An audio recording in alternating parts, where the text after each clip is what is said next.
এলাকার এই যে কালকে যে ডাকাত আতঙ্কে মাইকিং করে সবাই বের হলো, আপনি বের হয়েছেন। জি জি আমি বের হয়েছি। এখন এই যে আতঙ্ক সৃষ্টি হয়েছে একজন অনাকাঙ্ক্ষিত ঘটনায়, অপরিচিত পরিচিত সবাই একটু সবাইকে যাচা বেচা না করে।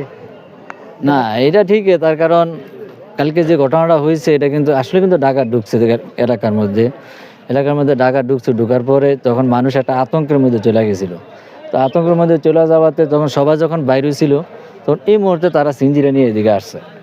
আসার পরে তারা এই মুহূর্তে বেরো ফিরে গেছে। আসলে কিন্তু তারা ডাকাত ছিল না, কিন্তু তারা কিন্তু একটা বেড়ে ফিরে কিন্তু তারা সন্দেহমূলক তারা মাইটটা খাইছে এই আর। কিন্তু ডাকাত যে আছে দেশের মধ্যে, আতঙ্কে যে চলতেছে দেশটা, এটা বাস্তব। আচ্ছা, এই যে তারা যে অনাকাঙ্ক্ষিত মারলো, এটা আপনাদের খারাপ লাগলো না? এটা অবশ্যই খারাপ লাগছে, এটা তো অবশ্যই লাগবে। তারা কেন ডাকাতের তারা একটা আতঙ্ক করে রাখছে দেশটার মধ্যে, সাধারণ মানুষ এখন মার খাইতেছে এই আর।